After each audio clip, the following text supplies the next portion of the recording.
Ipag, ayan yung mga pamangkin ko, oh. For today's vlog, charot. Sisipag nila. Yung isa nakabusangot na hanggang tenga.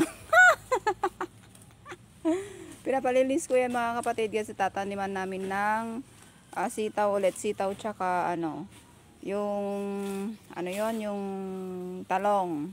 Para may gulay-gulay. Mabilis lang kasi lumaki tsaka tumubo yung mga halaman. Ayan sila. Oh. Hindi mo yan mautusan pag walang kapalit. O di ba? Magsalita. Yan si Kim Kim. Yan si Kuya Choco. Magkapatid yan. Magkapatid na dalawang kwan. Very, very good. O, di ba? With guantes pa. O, kung maaga sana kayo, edi maagang natapos. Tapos i-garden.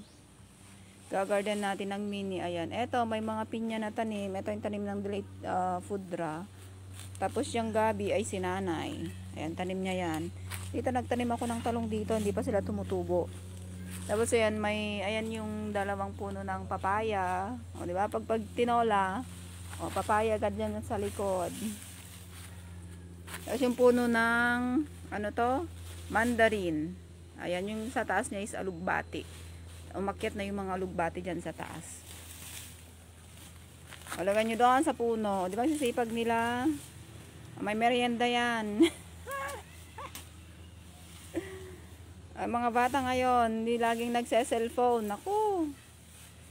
Wala nang ang pasok. O, yan ang gawin nyo. O, very good. O, kwento nyo sa tatang nyo. Ha? Tapos yan yung puno ng nyog. Tapos santol. May bunga na rin pala yung santol namin. Oh, santol.